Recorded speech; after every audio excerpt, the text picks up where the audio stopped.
Hello, this is Joe Polish, and sitting next to me is my good friend and just a brilliant guy, Joel Weldon. So Joel, great to have you here.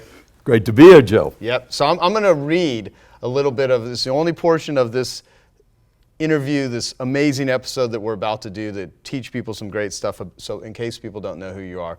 So let me tell you about Joel Weldon. How does a shy carpenter earning $67 a week with no formal education and an inability to speak to people become one of the 3 final winners of the Toastmasters International Speech Contest out of 60,000 members that year?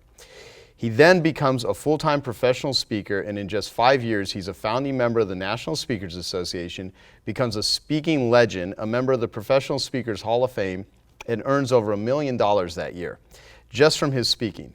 Joel Weldon has discovered 2 important things in the beginning of his career. Number 1, speaking effectively is a learned skill. And number 2, you need a system that organizes your ideas with clarity, deliver them with impact, and connect emotionally with your audience. When you do, you'll get the results you want from every presentation you give. Now, after a 42-year career, Joel has been paid to speak at over 3,000 events. Today, as the creator of the Joel Weldon's Ultimate Speaking System, he's the speaking skills coach of legendary professional speakers like Brian Tracy, Dan Burris, Chad Hyman, Waldo Waldman, and Bill Bachrach, all 5 of whom are in the Speakers Hall of Fame. All 5 use Joel's system, and each one earns over $1 million a year from speaking. Having brilliantly critiqued over 10,000 speakers, Joel brings a unique skill set. Some can do and some can teach. Joel is unique in that he can both do and teach how you can be an even better speaker, communicator, and business leader. So there you go, Joel. That's my intro for you. And so since you're so great at creating introductions for people, what's the introduction that you would give for yourself if I was just to say what I'm saying right now? Who is Joel Weldon? What do you do? How would you introduce yourself? Well, I think you did what a good introduction should do. The first thing is, as you're listening to this or watching this, you were doing something else. So the first thing you did is you asked a question. Mm-hmm. How does a shy carpenter who can't speak become a professional speaker? So that resets the audience's thinking. So that's what a good introduction needs to do. Get the mind of the audience away from what just happened to what you want to have happen. In our case, we're going to talk about how to use speaking to grow your business. Right. So we need to get them thinking about speaking. So that's the first thing a good introduction does. Asks a question, makes a statement that gets the audience's thinking on the subject. Then the second thing, which you did very good in the introduction, is establish the credibility of the speaker to talk about that subject, nothing else. Yeah. And that's what you did. And then once you did that, then what is the benefit going to be is, what we said at the end, that we can use speaking to grow your business. Yeah. So that's what we're going to talk about. Awesome. So that's what makes a good introduction. Now, if you have a unique title, then that could even grab the attention. So we could use for this, Moving the London Bridge, subtitled, How to Create a Great 10-Minute Talk. And you're legendary at Genius Network for creating this media, which I had never heard of until I became part of Genius Network, which was brilliant. So we're going to talk more about that, hopefully, the power of a 10-minute talk for you to get your message across to grow your business. Awesome, awesome. Well, I know this is going to be so useful to people watching this because I want to just even break it down, which will sound almost overly simplistic, but I think it's really important, is just defining what speaking is. Like, it is an activity that you do. Now, a lot of people think of speaking to build and grow their business, and certainly that's one of the very best things that you can do with speaking. But your entire life is speaking. It's all about communication, and you're either in communication with somebody or you're trying to escape is something that I always like to think about. And so you got all these humans that are wandering around, communicating with each other, talking with each other, and a lot of them, they're just not aligned at all. And your ability to be able to connect what it is that you want, your message, with another person in a way to where you enroll them, or in some cases you repel them, because some selling, as you know, which I like to say, is to attract who you want to attract and repel who you don't want to repel, which is different than offending someone. I'm not talking about how to offend people. I'm talking about just simply how to connect with who you need to connect to in order to move things forward in your life. And so speaking can be used in any sort of environment. Now, most of the people that are watching this or listening to this are entrepreneurs, they're salespeople, they're people that are wanting to start their own enterprise, there's someone that needs to influence somebody in some way, shape, or form. And you are just literally the master at doing this. Like I'd mentioned, you not only have been paid for over 3,000 presentations, but you've actually critiqued some. And for those of you that are not in Genius Network, Joel literally critiques the 10-minute talks. We have this great process called the 10-minute talk where in 10 minutes our presenters share a best practice, idea, a strategy, a method, something they have done or are doing that's been worth at least a minimum of $250,000 or more to their business. And if they actually deliver on that promise, every minute's worth $25,000 in value. So how does someone speak to where every minute is worth $25,000? And then Joel literally critiques the person. So by the time we do the annual event, we have these powerful speeches, which is why Genius Network is literally considered one of the top places to learn ideas worth implementing, ideas worth using. And you critique all of these people. And you also have emceed the last 2 Genius Network events. So you are surrounded by the world's greatest speakers and presenters all the time. And there's a lot that you've learned from it. So with that long tangent I just went on, how would you define speaking? I mean, people can hear, okay, we're going to hear a couple guys talk about speaking, but I really want the audience to understand the importance of this and that this is a skill that can be learned. Well, there's different kinds of speaking. You mentioned that we're always speaking, we're communicating. You and I are communicating, but a lot of people are joining us. But we're really only talking to one, just you. So it's always one person. If you're in front of a large audience, and you've been in front of large audiences, if you have 1,000 people, it's still only one person. Right. It's just replicated 1,000 times. So there are entertaining speakers that, it's like going to a movie. Mm-hmm. Why do you go to a movie? To relax, unwind, be entertained, and you come out and say, boy, that was a great movie. Right. And you have a good evening. And there are many speakers like that. But hopefully our listeners want to grow their business through their ability to communicate, which means action must result. And that to me is what makes an effective and great speaker, is when a message is delivered and something happens. And that something is so positive in the person who heard that idea that they grow their business. Right. Right. And you don't need to be humorous, high energy, charismatic, and dynamic to have ideas that are worth implementing. Mm-hmm. So to me, what makes a great speaker, an effective speaker, is when the audience acts. Yeah. And if you think, how many people have you heard in your life, and you say, oh, he was a great speaker. And if somebody said, okay, Joe, based on what you just heard, a year ago you told me that was the best speaker you ever heard. What did you do as a result of what he said? Right. Nothing. Then he's not a great speaker. But you could hear a boring, dull person that would change your life. Now, let's talk John Paul DeJoria, who was one of the keynote speakers at the 2015 annual event. Yep. Okay. In my opinion, of the 24 speakers, he had the greatest impact on the audience, because I have heard, knowing so many of your members, that message, which was 2 words, be nice. Be nice. And I've asked members who were in that room, how many times have you thought, oh, almost every day. I think of what John Paul said. I mean, here's this billionaire running all these companies, right. And the key is, be nice to people. Yeah. Be nice to your employees. Be nice to your customers. Be nice to your family. Action resulted from his message, but he was quiet. He didn't have any humor.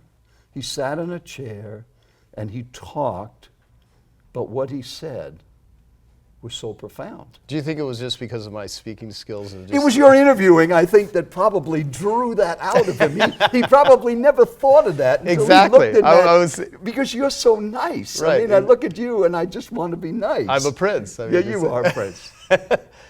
Not really. Yes. So if you think the effective speaker is the one where the audience acts on what they say. So if we think of the Genius Network speech, I've heard and critiqued 200 of the 10-minute talks over these years I've been involved. Now you have me working with them before they give their speech so we get them even better. Yeah. But at our last meeting, as an example, we had a speaker who was not a speaker, who never spoke really in front of a group, but had a message. And that was on retargeting. Right. Jimmy Harding.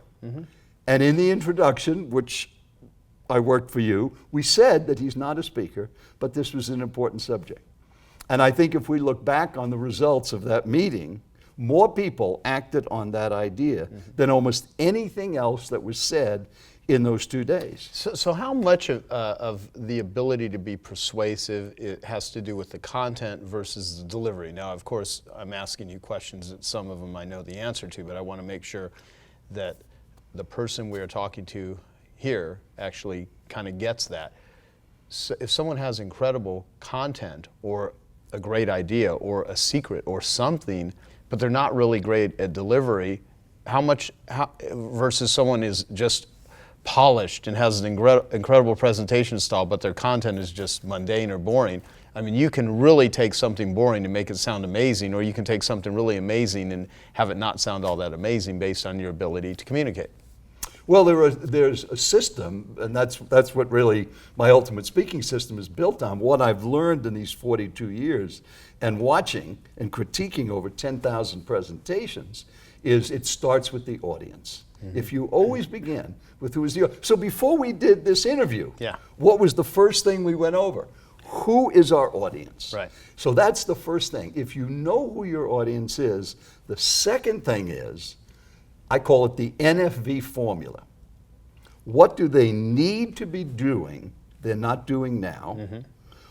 That's the N. The F is fear. What are they afraid of, worried about, or concerned about? And the V is the victories. What are their successes or achievements? So if you know what the audience needs to be doing, you know what they're concerned or afraid about, and you know what their successes are, then, and this is what I do with all of your 10-minute speakers, and that's what we did with this retargeting with Jimmy Harding, was, okay, let's think of this audience. They don't know what retargeting is. Remember, you're the only one that knows this. So you can't think like a speaker. That's the mistake most speakers make. They think like a speaker. You have to think like the audience, because you're there because you know something that the audience doesn't know. Right. And you've got to make it so clear. Then the next thing is, in one sentence, based on what you know, and you know who you're talking to, what are you going to talk about? So that was the other thing. Once we talked about who our audience is for I Love Marketing, then we said, all right, what's the golden thread? The one sentence that this whole interview is about. Using speaking to grow your business.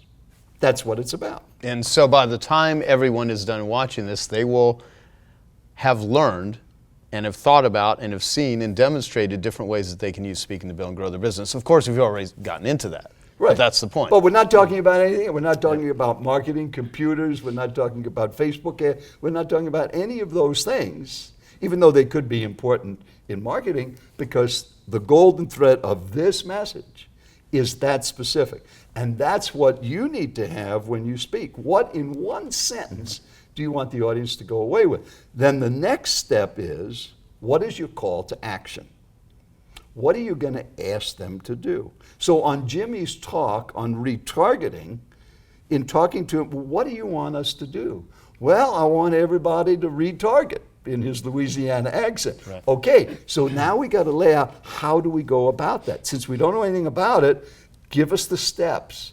So by the time he finished his call to action, which is start retargeting and I'll help you, everybody said, well, I'm going to do that. And that's what you want the audience to think. Every idea should elicit this thought, well, I can do that. Right. Rather than, boy, that's a great idea, but there's no way I could do that. And how many times have we heard that? We hear great speakers, and they come across with, oh, man, that's terrific, but there's no way I can do that. Right. So there's no action. If there's no action, your business doesn't grow. Something has got to happen. So that's the criteria for why I see speaking is not a performance. It's not in a delivery. It's in the clarity of the message. If you can deliver it with humor, visuals, powerful stories, high energy, because that's who you are, that can enhance it. But it's certainly not necessary. Because if I look back in all the years that I've been in audiences watching speakers, the majority of those that have left the impact were none of those kind of speakers. Because it wasn't about the speaker, it was about the ideas. Right. So that would be the criteria. How can you make your message action focused and reasonable to that audience based on their needs, fears, and victories? Love it, love it. Well, okay, as an aside, this is a very special day. Like, you are here. This is the most important thing that I think would be happening today. It's your 53rd wedding anniversary. 53rd wedding anniversary, and my wonderful wife Judy is sitting here watching us because she wanted to be with you on our anniversary. Well, and I day. appreciate that, Judy. Seriously, this is beautiful. So, I mean, look, I know the golden thread is we're supposed to be teaching them how to use speaking to sell the business, but how did that happen? I mean, you obviously had to use speaking in order to first get Judy to go out with you, and then throughout the years, there's probably been many speeches that have had to been done to. Well, you read in the introduction, I couldn't speak to anybody. I mean, I was shy. How long were you married before you actually were bumbling around trying to figure out how to make this work? I mean, how long into this? Kind of give us some background of how did you become Joel Weldon? Well, I was always Joel Weldon, but I didn't. No, but I mean the Joel Weldon's professional speaker, Joel Weldon. Well, I was a carpenter until I was 25. I was in the construction business. Out of high school, I took a building construction course, and then could only work with my hands because I couldn't deal with people. I couldn't talk. I wasn't comfortable. Never spoke in high school. Maybe you had the same thing. You were shy. That was your background. You were a carpet cleaner. You weren't a speaker. Yeah. And then something happened. When What you were happened? 24 years old, you gave your first presentation, 52 people, right? Yeah, Paid exactly. $97 to hear you speak, and you were terrified, right? Terrified. I was sweating bullets. It was nauseating. But you made $5,000 No, in selling I those actually- tickets, and you sold $12,000 worth of products at the end, Exactly. which meant you were a terrific speaker. Yeah. Because look at the action. Even though you were uncomfortable, nervous, and in your mind ineffective, the results were, look at the action that came out of that. So based on that, I had not gotten to that point at age 25. You were a year ahead of me. And then I heard an opportunity to go sell encyclopedias door to door, which would be, for a guy who couldn't talk to anybody, to become a salesman was ridiculous. And when Judy heard the presentation, and we had been married, well, she was 19, I was 21, so 4 years of marriage, no kids yet. And I said, well, I'm going to be a commissioned encyclopedia salesman. What do you think? She said, well, you could do that. Well, I couldn't do that. Have you ever done something and you failed miserably at? 1,200 sales calls in 4 months, one sale. Wow. $48 commission. The bigger question is, what kept you going? Well, I was persistent and stupid. I guess I had a great approach. Knock, knock. You don't want to buy any books, do you? I mean, that was my approach. And Right. they'd slam the door, and I'd go to the next door, and they just said, the law of averages will work. Well, I didn't realize that meant if I was doing it, the manager didn't have to go out and knock on doors. Because I But wasn't- truly, 12, you're not 1,200 sales exaggerating calls. this. No, not 1,200. exaggerating. 1,200. I had all the records. I had to turn them in, and $48. And then Vernon Cavill was my sales manager, and I made one sale. And her name was Irene Dunn in Bayshore, Long Island, New York. I knocked on her door, and I said, you don't want to buy any books, because I had that presentation down really good. And she said, we love books in this home. What are you selling? I said, it's the World Book in Childcraft. She said, World Book? I've wanted to buy that. I didn't know where to get it. Come in and I'll give you a check. And Wow. I said, she said, she comes out with a checkbook and she says, how much are they? And I said, I don't know. Nobody's ever asked me that. Can I use your phone and call the office? I had no idea. I'd never Wow. gotten that far in a presentation. So I called the office and they told me it was $199. She wrote a check and I turned it into the office, and the big boss, Mr. Cavill, was there, and he said, oh, tell me about the sale. So I told him what I just told you. And he said, so you didn't create need, You didn't overcome objections. You didn't close. She just gave you a check. I said, that's right. He said, you're the worst salesman I have ever hired in 22 years, and you will never make it in this business with the attitude you have and the skill set you have. Go back into construction and work with your hands, unless you can change your thinking about yourself. And I said, how do I do that? He said, I'm going to give you a record to listen to. And he gave me Earl Nightingale's Strangest Secret record. You have a copy here, right? I did bring a copy. Yeah, because here. I was going to grab it from downstairs. And this wasn't like a total setup either. This sounds like a total, but we even mentioned beforehand that you have a copy of Well, this is the gold edition of Earl Nightingale's Strangest Secret recording. I never heard of Earl Nightingale, and you might not have heard of Earl Nightingale. Earl Nightingale in 1956 recorded a record. And when I say a record, we're not talking about a big CD. Yeah. This is a real. Yeah, this is an LP. This is a real It's beautiful. record. And that record became the largest selling recording of a spoken word message ever, and still is today the largest selling spoken word message. So he told me, take it home and listen to it. And I had no idea. I said, I thought it was a dancing record because I didn't know what else was on a record. I said, I don't dance. He said, no, it's a talking record. And I heard an idea that changed my life. Well, what was it? What did you learn? He said, well, the strangest secret is the statement that you know so well because that's one of your favorite recordings, Right. is that you become what you think about most of the time. And then Mr. Nightingale said, what have you been thinking about? Do you think about what you can do or what you can't do? And I realized at age 25, all I thought about was what I couldn't do. 3 coaches asked me to try out for athletic teams in high school. I never even went out because I didn't think I was good enough. I never gave an oral report in school because I was sure I couldn't speak in front of a group. So after hearing that record for a whole week, Judy and I listened over and over. We took notes and we thought about the idea. What if I changed what I thought about? What if I thought about that I could sell that product? And that these are wonderful tools to help kids. If I had had something like this, I would have done better in school. I mean, I was in the half of the class made the top half possible. I mean, I didn't do well in school. Right. I mean, I couldn't even lead my Sunday school class in silent prayer. I mean, that's bad. I mean, and then I heard this, so I went out with a different attitude of what I could do. And I knocked on 4 doors. I made 2 sales, and I doubled 4 months of production in 4 hours. Wow. And I had an old beat-up Volkswagen with a crack in the rearview mirror. And I can remember, I looked at that after I got the second sale. I looked and I said, I did it. I did it. And I thought, what did I do? Same territory, same product, same price, different thinking. Well, what if you just altered your thinking about what you could do in your business or with your speaking? And that was like the key to everything. By the end of that year, including the first 4 months, I was the #1 salesman out of over 1,000 that worked for Mr. Cavill. I was unstoppable. I didn't know anything about selling, but I was just so excited about the product. And that enthusiasm and sincerity was catching. And it was a great product. World Book was used in all the schools. It was not a gimmick. It could be purchased at $10 down and $10 a month. And mothers bought it because they were at home. This was in 1967 through 1969 that I was with Mr. Cavill. I was born in 1968, so right in the middle. Yeah, right in the middle. When you were just born, I was learning this. So that's Earl Nightingale's great contribution to the world with that message. And even today, people who hear it are still touched. Chelsea, your camera gal, was saying that it's so relevant today.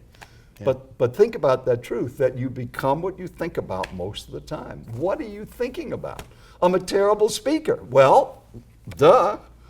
Yeah. If that's what you think about, that's what you become. You know, it's funny too, because we have like Vic Conant, sure. who's, Vic, you know, Lloyd Conant, and Earl Nightingale started Nightingale Conant. Yes. And I still to this day have the #1 selling marketing program at Nightingale Conant called Piranha Marketing. You can now buy it on Audible.com, which is owned by Amazon. But basically, we live in a day and age right now where there's so much content, there's so much information. What you just said will impact the person who's listening it and takes it seriously and really thinks about it.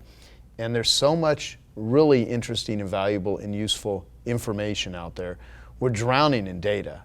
I think people are still starving for wisdom. It's the ability to take what you just said and really believe it and integrate it and make it part of your life. And back in 1967, there wasn't a ton of self-help books available. Nothing. Yeah, he was the guy. He started that- the industry of Right. learning by listening. There are so many people that will watch this and listen to this that have no idea that because of The Strangest Secret and the industry that started, they're probably doing what it is they're doing, especially people that are information marketers or people that are authors, people that run seminars. I mean, so much of it had been influenced by that. And so I think people would be far better served to, instead of reading a bunch of books or attending a lot of seminars, is to master a book, master an idea, really hear something and do something with it. So when you heard that and you and Judy were listening to it over and over again and you changed your thinking, the question, which sounds, I mean, I have my own version of how I think about this. I would almost like to ask you to, if you can, to describe how does one change their thinking? I mean, you hear an idea and you change your thinking. Because I've seen some people that you give them an idea and man, they do something with it, and other people, they hear it. It's kind of like the Stephen Covey quote, you know, to hear and not to do is, you know, not to hear, to understand but not to do is not to understand, that sort of thing. So how does one change their thinking? Because you just laid out the essence of The Strangest Secret, and for someone that takes that and changes their thinking with it, it could change their life. I mean, your story of how you went from basically being a loser at selling to being the top one out of 1,000, that's a big deal. And you did it by shifting the attitude, by which, of course, your behavior and everything came after that. So how does one do it? Well, you know, in Genius Network, we have really geniuses. You've got Dr. Robert Cooper, a neuroscientist, and you've got so many people that are experts in the brain. I don't know any of that stuff. I mean, I come from the construction world. Right. You know, no formal college education, but I do know this, that when people do something that works, and you know, I did this and that works. You know, if I want to do it again, if I did the same thing, it probably would work again. Right. That people see that. So that's really what happened. That day in that beat up Volkswagen with the crack, and I looked and I said, what happened? Same product, same territory, same price. Everything was the same. Yeah. What was the variable? My thinking. What if I could think that way every day? And like that, I became a different person. Because I'll tell you, I mean, even right now, every time I meet with you, you are enthusiastic, you are excited. I mean, I've never seen you looking, I mean, not that you don't get this way, but I don't see you get overwhelmed. I mean, I look at myself and I make jokes about how I can go in different moods and I've all these dysfunctions and all this, but you're just smiling, you're happy, you're effective, you are on all the time. And so it's really an expression of you have really integrated this into your whole being. I mean, this is who you are. Well, it's what Earl said. If that's what you want, that's what you think about. Yeah. That's why I have a wonderful wife. I've got great kids. I got a terrific career. I live in a wonderful place. And if it isn't, we improve. Let me just tell you one other thing that Earl taught me that very few people have ever heard, because he taught it to me in my fishing boat up at Lake Powell. We started when he and I became friends, and for the last 3 years, he lived here in Scottsdale. And I Last 3 years of his life. Yes. And I took him out fishing to Saguaro Lake, bass fishing, because he liked to fish. And we talked about the idea of changing or improving. And he taught me the 51% rule. He said, Joel, so many people go through all these different changes in their life. You know, they change spouses, they change homes, they change jobs. They're always changing. Here's the rule. He said, if 51% is positive, you improve it. If 51% is negative or more, you change it. So if you're living in a home and there's not 51% positive about that home, then go get another home. So we have lived in our home 45 years. Right. It was 1,900 square feet when we bought it. It's 8,600 feet now. It's increased in value tremendously, but we have improved it because we had a great location. We had a terrific piece of property. There were things wrong with it. So when it's 51% positive, you improve it. A marriage isn't 100% perfect, but ours was 51% or more positive. So instead of changing spouses, and I'm sure there was many days Judy would have said, there's got to be somebody other than you. Right. But I it would was still think so. 51% positive, so she kept me.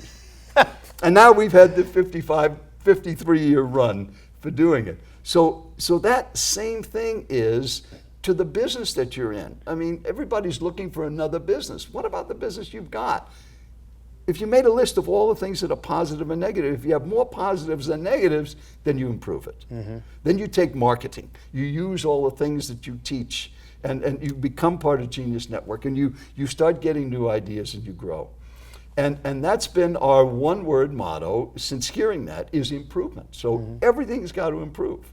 I mean, I'm in the best shape of my life. I'm 75 coming up my next birthday, and there's nothing physically I can't do that I've ever done before, and many things I can do now that I never could do before, because I want to keep improving. That's why I'm paying you to be part of Genius Network. I want to get ideas like that, and started a whole new business online of my speaking program as a result of Genius Network and all the ideas that are coming. And what about you as you're listening to this? Are you thinking about what can you improve?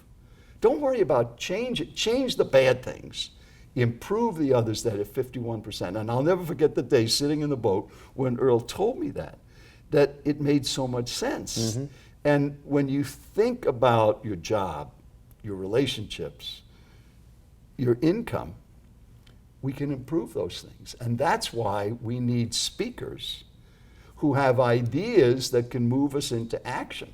And there are things you know that could help people improve.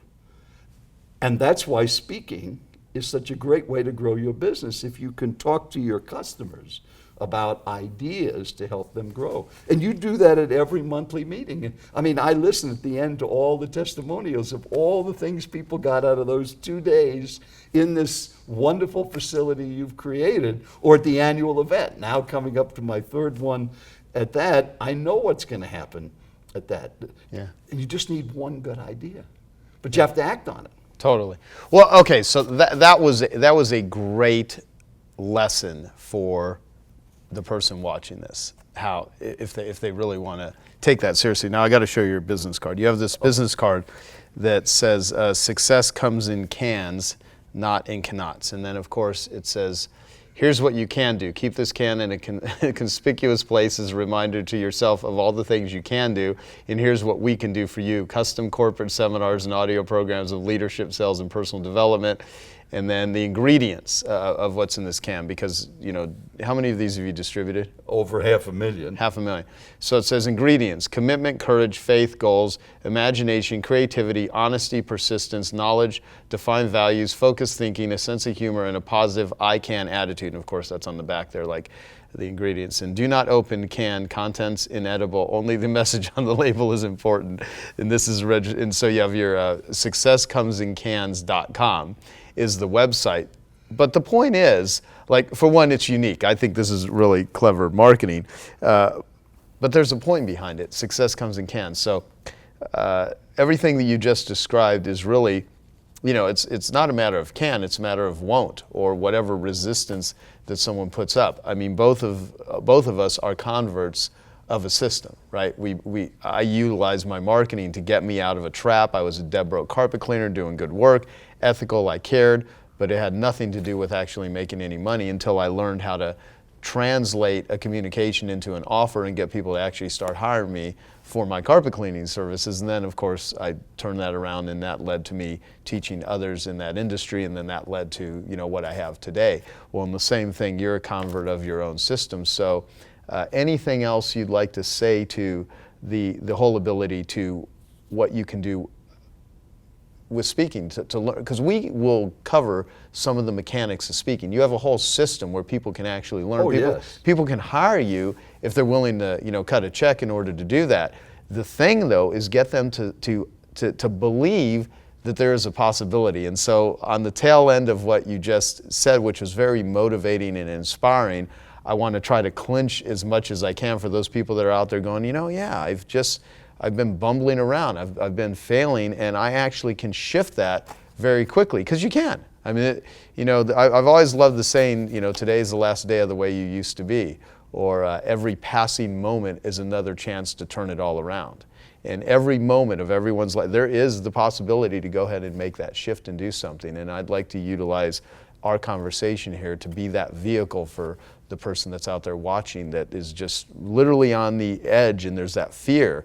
And so that's kind of what I want to go into. And I think, one of the biggest things we hear all the time is, well, yeah, speaking, but I'm scared. I mean, I don't want to get up in front of crowds. I'm an introvert. And all of the things that come along with it. So I want you to speak to what is the message on that can, and I want you to speak to the fear that people have with speaking. Then I want to talk about how do you actually do it. Okay, I don't know. You need to talk to Dr. Sean Stevenson. He's the psychologist. He knows how the mind works. All I know are very simple truths. And here's what I can say. If you're terrified of speaking, don't speak.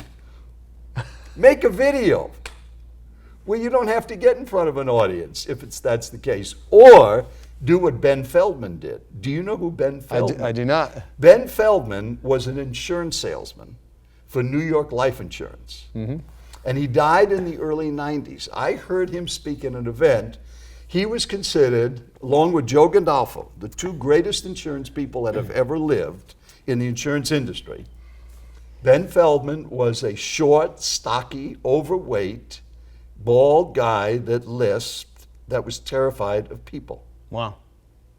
And I heard him speak at an event behind a curtain because he couldn't see an audience. There was a stage with like a shower curtain and a chair, and he was introduced from behind the curtain, and in a very quiet, nervous voice, he talked for about 40 minutes about how to sell insurance to insurance agents. The standing ovation must have been 3 or 4 minutes long, and he never stepped out from behind the curtain. Really? And he was a legend because what he said was so important. He never got over his fear of speaking. Yeah. He was 81 years old when he died, and he was speaking up until the end, and he never conquered the fear. He spoke behind a curtain. But his message was so powerful. Earl Nightingale, the dean of personal motivation that we talked about earlier, was a very ineffective speaker. If you saw him today on a 1 to 10 scale, you'd give him a 2 or a 3. Stood behind a lectern, didn't look up, and he read his speech. And he changed lives because what he said was so clear, was so powerful, so impacting, and so effective. So you don't have to be different than who you are. Now, if you start doing it and using you as an example when you were doing that first meeting, when you were terrified and you've shared your addictions and your insecurities more than anybody I've ever known, is so open with that. But I don't know exactly, but I'm taking a guess that when you finish that event, when you got almost $5,000 in registration fees and $12,000 in product sales afterwards, and looked in the mirror that maybe next morning and said, Joe, maybe you could do this again. You just did it, and look at the results. Okay, now when you do all these meetings and speak, and you always share that you don't like to go to cocktail parties. You're not an outward, gregarious, normal kind of person. Like, I mean, this is the way I am all the time. I just love to talk to people. I'm happy, and why not? I mean, that's a choice. But if you're not, it's okay. I just think you have more dopamine and serotonin than I do. Well, so you know what I eat and drink, right? Yeah, you are very healthy. That has a lot to do with it, which is a whole other thing, too. We could say belief about one thing, but Joel exercises, you eat well. I mean, yeah, this is a lifestyle thing. When's the last time you had any fast food?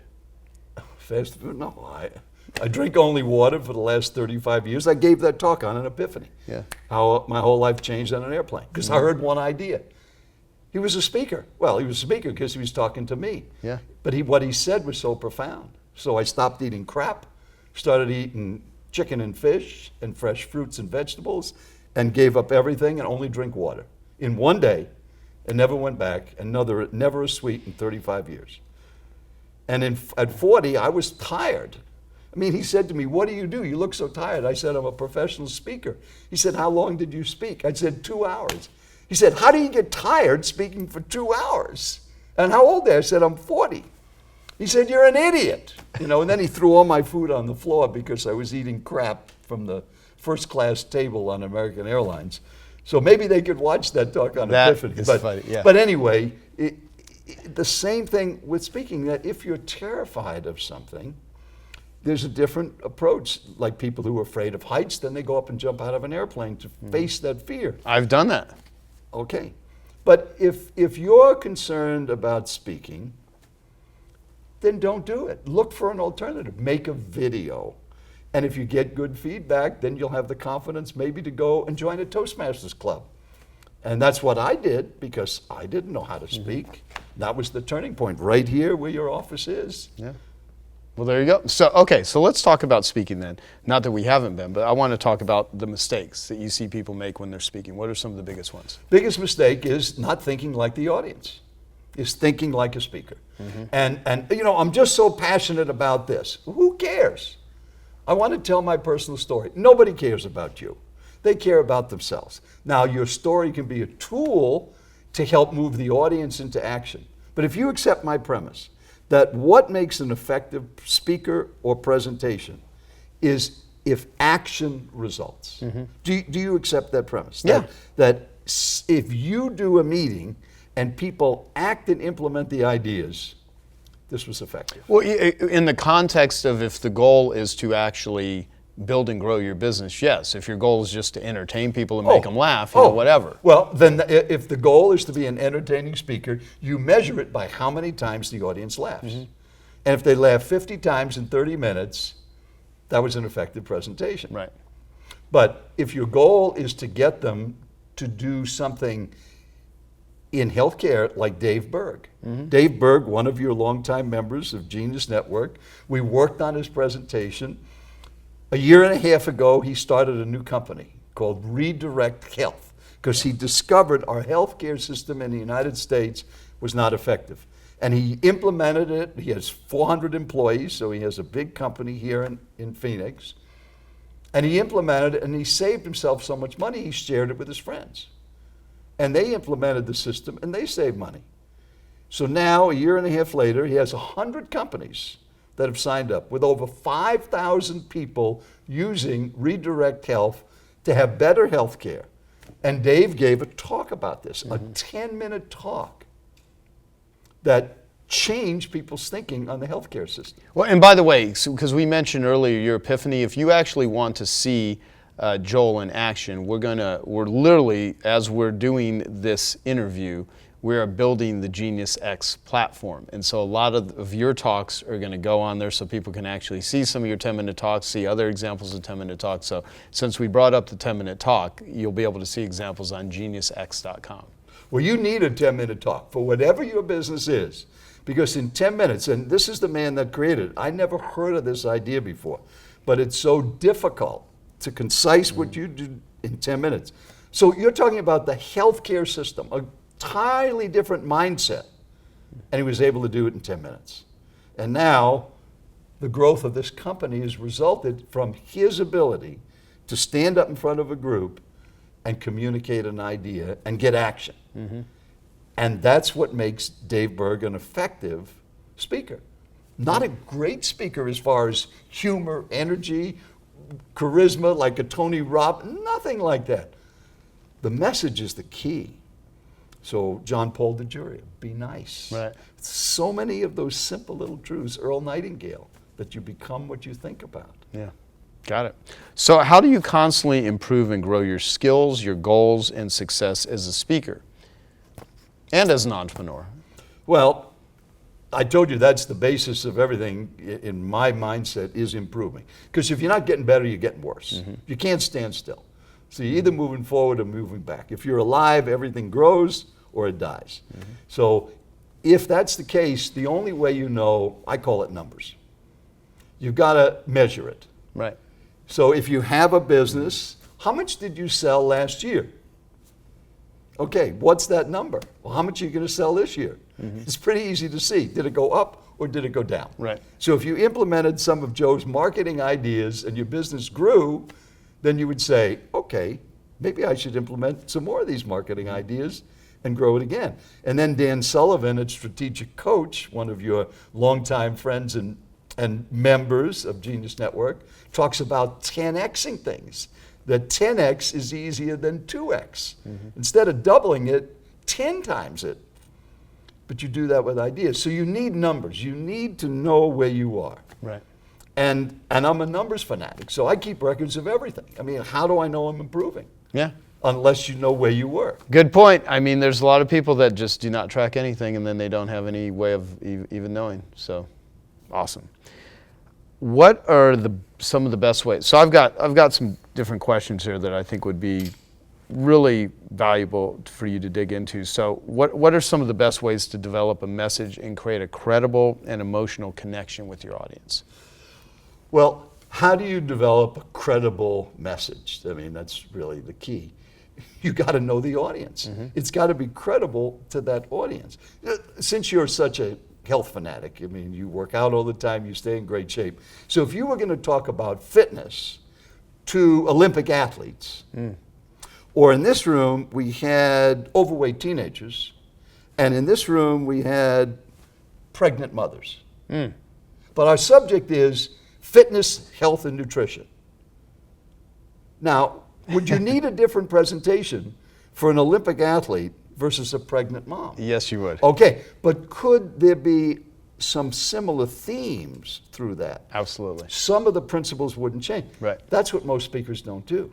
They have a talk on health and nutrition, not realizing they're talking to Olympic athletes or pregnant mothers or overweight teenagers. Right. So if you always start with the audience. So in all my years of speaking, I've never given the same presentation twice. So you don't have what many people refer to as a signature speech. I don't have a signature audience. If I had the same audience on the same day, at the same time, I could give the same speech. But and I go back many times to the companies, Trane Air Conditioning Company, State Farm Insurance hired me in 1974, and they still hire me 40 some odd years later. But I've still never given the same presentation twice because the Trane Air Conditioning Company has changed tremendously in 40 years. All the needs have changed, the fears change. So if I go back a month later, they say, well, why don't you do the same presentation? It's not going to be the same because the NFVs have changed.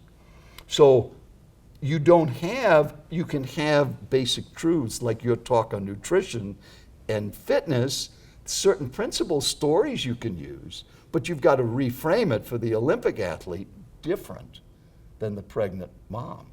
Interesting. And the same thing when I encourage all of the speakers that speak at Genius Network, who is in the audience? So we look at the member directory, Joe. We had 72 people at the last meeting. So I had the speakers that I coached before the meeting, let's look at the directory. How many of these are online marketers? There weren't that many. We had real estate people. We had people that owned supermarkets in the East. We had people that were in brain work. We had all different kinds of people. So Jimmy realized if we're talking about retargeting, I better define some of these terms because these people don't know that. And that's why those presentations get so effective. And that's what you need to do. Who is your audience? Well, let me ask you to play devil's advocate a little bit because I know some professional speakers that have made created huge businesses with the same talk. Absolutely. And signature speeches. So now, granted, I am in agreement with you also that I've never given the same speech. I mean, there are things that I will talk about. I have my riffs and I tie them all together, and I've learned how to do that, and I feel it's a better service to the audience to not just giving a quote-unquote canned speech. And at the same time, I don't argue with success either. If someone's having success in a particular way, what I'm a big fan of is having more success. So if someone has a signature speech and they can apply it, or they go from niche to niche. For instance, if you talk to people that are in multi-level companies and the multi-level companies are selling, I don't even know why I'm using this as an example, but selling nutritional products, you could probably give the same speech to different multi-level companies with very little, if any, changing. But if you have much different, you're talking to lumberjacks and then you're talking to, vegetarians. I mean, it could be quite a difference. So, to what degree do you keep some things the same and just adapt it or customize it versus because what I don't want to do is scare anyone off saying, oh, I could never give the same speech, Well, you're bringing up so yes, that needs to be clarified. So let's just use this thing. You're talking about a multi-level company that sells nutritional products. Yeah. And you have company A that you spoke for, and now you're going to company B. Mm-hmm. Yeah, I'm not saying that it's 100% different, but it's that 5% or 10% that's customized that changes everything. Yeah, and by the way, I mean, and I love marketing that I do with Dean Jackson. The very first profit activator is select a single target market. I mean, you're talking to a guy that absolutely believes the number one thing, first and foremost, is who's your audience. I mean, if you're going to fish, the bait you use is dependent upon what you're fishing for, and I'm not really a fisherman, so I'm just using that as an analogy. The point is, though, I'm very big on identifying who is the client. People don't buy from you because they understand what you do. People buy from you because they feel understood. And the more that you understand the mindset, the person, their fears, their paranoias, their needs, their desires, their perversions, I mean, everything you can, the better you're going to be able to connect and communicate with that individual. So I'm in favor of what it is you're saying. I'm also someone that's like, replicate what you can. Okay, absolutely. I'm not suggesting it's an entirely different presentation. Mm-hmm. So let's say you have 100 parts to this message. Stories, illustrations, examples. 95 of them could be exactly the same, but you reposition each one. So let's say company A has been established for 50 years and they have grown substantially. Company B sells the same basic products, except they've made 2 acquisitions and they've merged 2 other companies. Mm-hmm.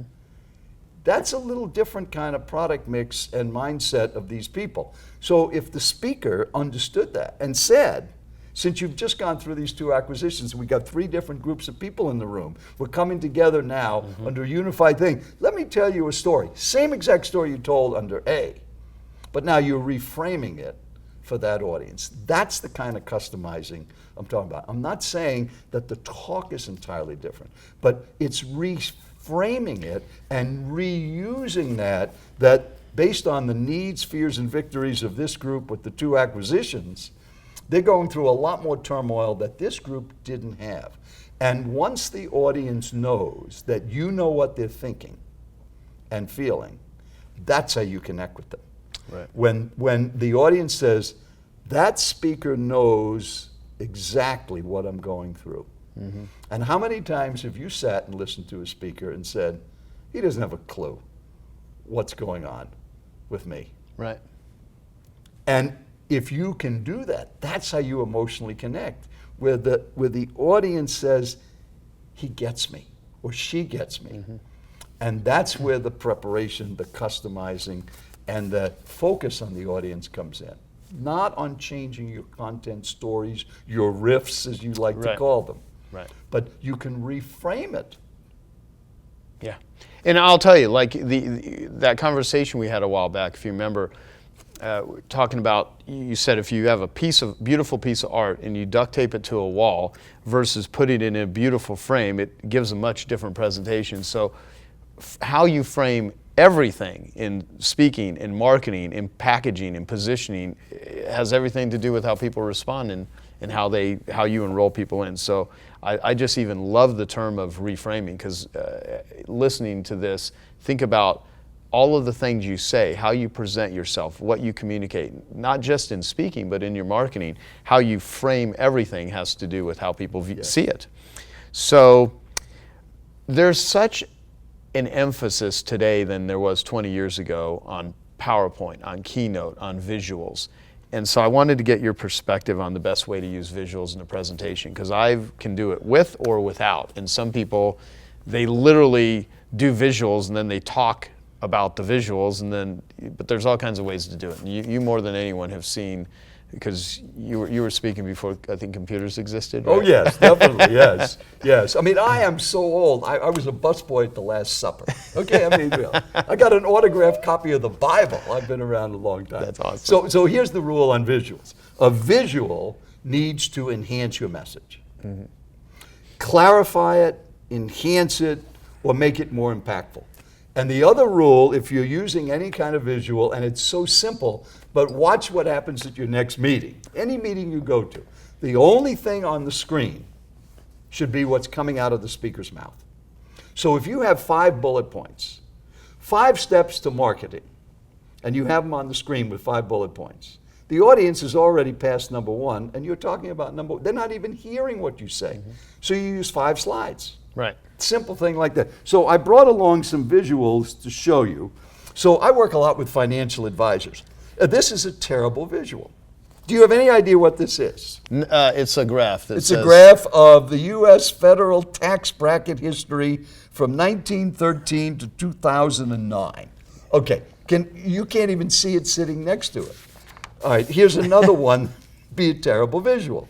Now, here's one that gets a little better, but there's 4 newspaper headlines.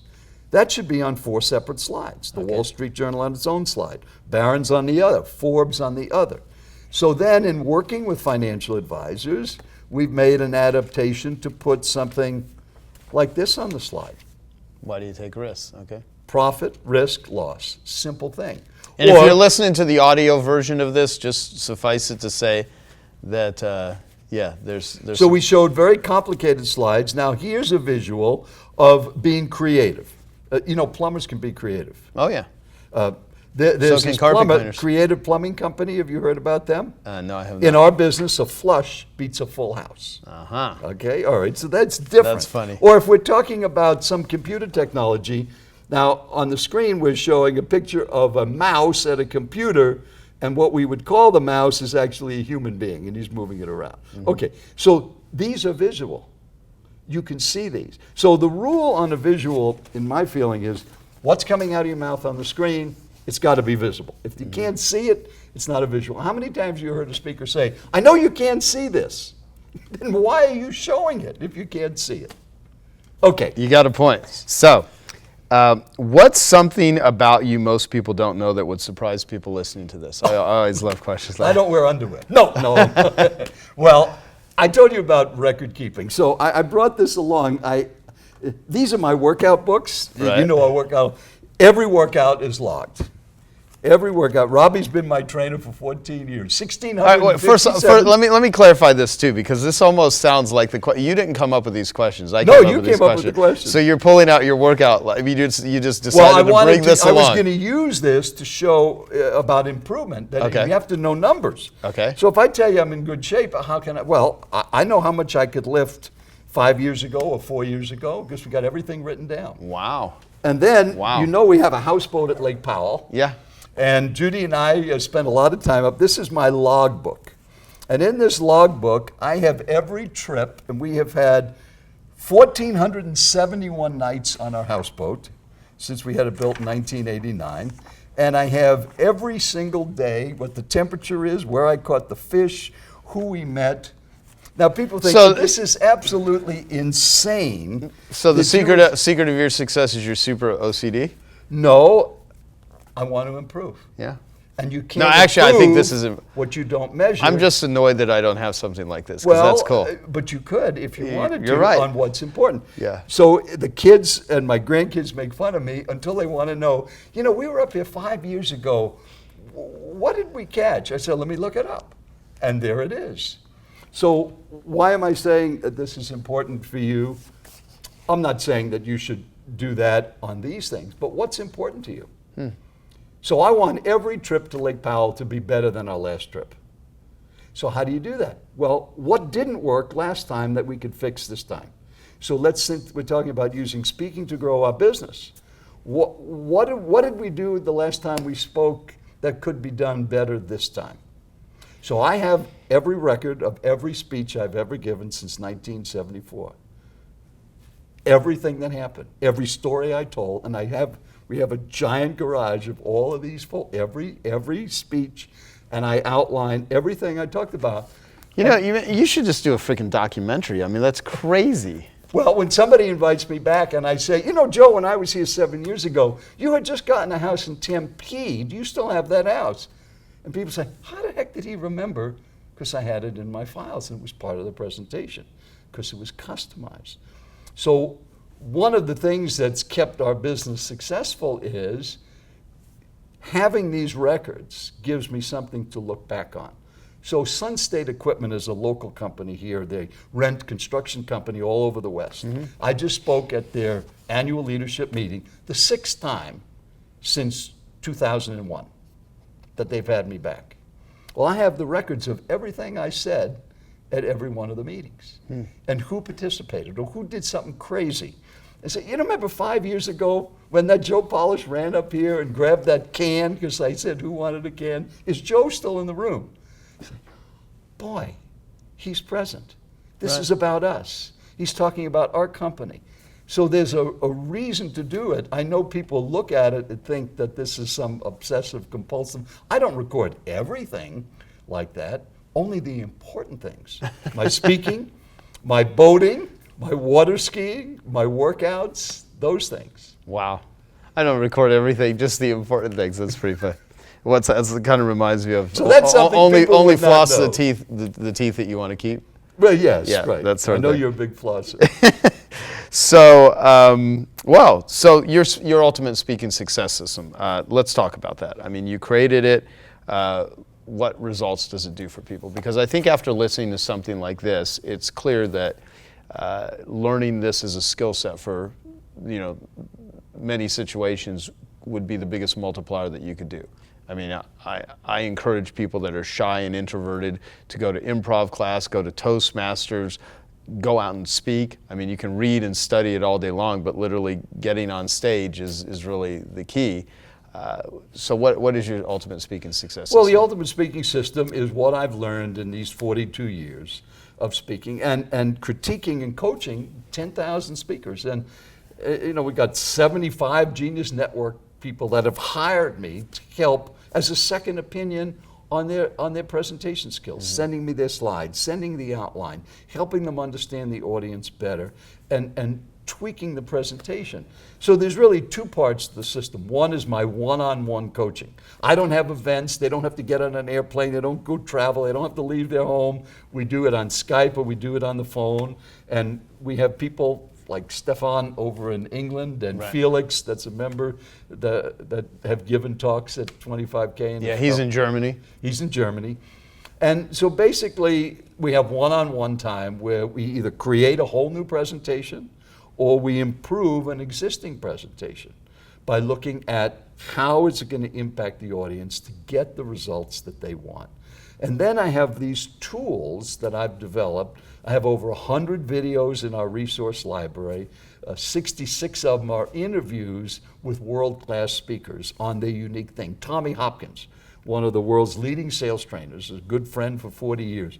So we've interviewed Tommy on how to sell in front of an audience. Or Larry Winget, the personal development pit bull, who's a good friend of yours and mine. And Larry talks about how to be yourself. So these are tools to help people. And then we have all these systems on how to organize your ideas. So even if you didn't talk to me at all, if you just read the material, we have a toolbox that I brought this along. It's a 178-page book of simple ideas. Steve Sims, one of the Genius Network members from our group, says that he wants his son to read this because just reading it helped him so much. And then I have audios to guide you through this. So this is all available online as a resource library. And then the other option is to have me help them one-on-one by either looking at a video, or if they're doing a podcast like we are, or if they're doing a webinar, to see if there's a way to do that even better, or how to tell their story more impactfully. So one of the things that we're going to do as a follow-up is I've made a special video on how to create a 10-minute talk, how to take your message and get it into 10 minutes, all the steps. And that's going to be a free video, and we'll give them a link. They can do it. Just ultimatespeaker.com/Joe. That And sounds they very, can very get- complicated. That's very complicated. ultimatespeaker.com/Joe. And that'll give all of the tools you need to do that. And you'll see what the system is. And if it's good, then they can go to the next step on that. Okay, so it's ultimatespeaker.com/Joe. Joe. Okay, great. So to wrap up, famous last words, and I would like you to kind of paint a picture of, there's this word that's thrown around a lot, reach your potential. You know, you reach your potential, do your best. And potential just means you haven't done it yet. Like, everybody has potential. Doesn't mean they're going to do anything with it. So there is a consequence to doing everything or anything, or not doing it.